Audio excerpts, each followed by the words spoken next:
नीतीश कुमार के पॉलिटिक्स का क्या है मैजिक? क्या 2025 में फिर से बनेगी सुशासन बाबू की सरकार? गठबंधन के मास्टर कैसे बन गए नीतीश कुमार? महागठबंधन के सियासी गणित का क्या है काट? बिहार की राजनीति में नीतीश कुमार हमेशा से पॉलिटिकल मैनेजमेंट और गठबंधन की राजनीति के मास्टर माने जाते हैं। वो विरोधी दलों के सियासी समीकरण और जमीनी पकड़ को इतने बेहतर तरीके से समझने में माहिर हैं कि सत्ता का समीकरण पूरी तरह बदल देते हैं। आइए जानते हैं कैसे नीतीश कुमार महागठबंधन के सियासी गणित को समझकर विपक्ष को बुरी तरह हराकर बिहार में अपने लिए सत्ता की राह आसान बना लेते हैं। नमस्कार, आप देख रहे हैं स्टेट मिरर। मेरा नाम है अंशु झा। बिहार की राजनीति का इतिहास गवाह है कि बिना नीतीश कुमार के सत्ता का रास्ता तय करना किसी भी दल के लिए आसान नहीं रहा है। कभी बीजेपी तो कभी आरजेडी, हर पार्टी ने नीतीश कुमार के सहयोग से सत्ता का स्वाद चखा है। ऐसे में विपक्षी दलों के लिए समझना जरूरी है कि आखिर नीतीश कुमार का पॉलिटिक्स किस तरह से काम करता है और कैसे वो अपने सियासी अनुभव के दम पर हर बार सीएम की कुर्सी तक पहुंच ही जाते हैं। बिहार के सीएम और जेडीयू प्रमुख नीतीश कुमार का सबसे बड़ा पॉलिटिकल हथियार सोशल इंजीनियरिंग है। वो हमेशा जातीय समीकरणों का संतुलन साधते रहते हैं, चाहे ओबीसी, अति पिछड़ा वर्ग, महादलित हो या महिला वोट बैंक। वो सभी को साधने में माहिर माने जाते हैं।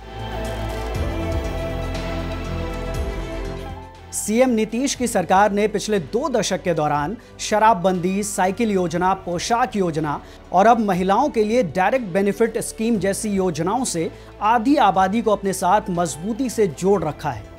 यही वर्ग चुनावी नतीजों में निर्णायक भूमिका निभाते हैं। साल 2000 के बाद से हर चुनाव में महिलाएं पुरुषों से ज्यादा मतदान करती आई हैं। ये ग्राफ अब बढ़ता ही जा रहा है। अगर 1962 से अब जो बिहार में महिलाओं के मतदान का औसत है वो 32% से बढ़कर 60% से ज्यादा हो गया है, यानी 63 सालों में 28% का इजाफा।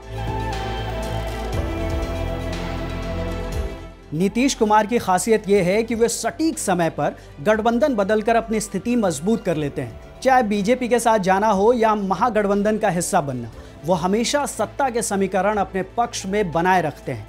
ऐसा नहीं है कि विपक्ष अगर इस रणनीति को गहराई से समझे और उस पर काम करे तो नीतीश के पॉलिटिक्स को मात दी जा सकती है, पर बिहार में विपक्ष हमेशा से नीतीश को हल्के में लेते आए हैं। इस बार भी आरजेडी और कांग्रेस को सबसे ज्यादा भरोसा नीतीश कुमार के 20 साल के एंटी इनकम्बेंसी पर है। बिहार की 243 विधानसभा सीटों में महिलाओं और युवाओं का वोट शेयर मिलाकर लगभग 55% है। यादव, मुस्लिम और महादलित मिलकर 30 से 35% वोट शेयर तय करते हैं। अगर विपक्ष इन समूहों को साध ले, महिला वोट बैंक के लिए कुछ बेहतर प्लान तैयार करे और नीतीश के सोशल इंजीनियरिंग मॉडल को समझकर रणनीति बनाए तो सत्ता बदलना मुश्किल नहीं है। इससे पहले लोकसभा चुनाव 2024 में नीतीश कुमार ने सही जातिगत समीकरण और वोट बटोरने की क्षमता और चिराग पासवान की शानदार जीत के बल पर एनडीए को शीर्ष पर पहुंचा दिया था। दरअसल राजनीति में चुनाव परिणाम जटिल उतार चढ़ावों की कहानी है। इसके जरिए जहां कुछ रूढ़ियां टूटती हैं तो कुछ मजबूत भी होती हैं।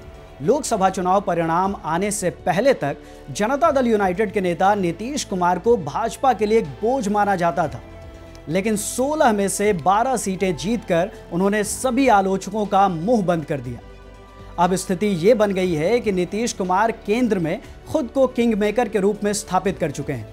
बीजेपी ने जिन 17 सीटों पर चुनाव लड़ा था उनमें से 12 पर जीत हासिल की। वहीं एलजेपीआर ने सभी 5 प्रत्याशियों को जिताकर पीएम मोदी के झोली में डाल दिया था। ये सब नीतीश कुमार के जातीय समीकरणों का ही नतीजा था। अब नजरें 2025 के विधानसभा चुनाव पर हैं। ऐसे में देखना होगा कि अपने सियासी गणित के बल पर क्या नीतीश कुमार एक बार फिर सरकार बना पाते हैं या महागठबंधन उनसे बेहतर प्लान तैयार कर सत्ता में वापसी कर सकती है।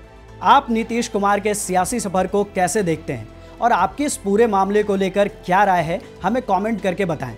और जानकारी अच्छी लगी हो तो वीडियो को लाइक करें, शेयर करें और चैनल को सब्सक्राइब जरूर कर लें। शुक्रिया।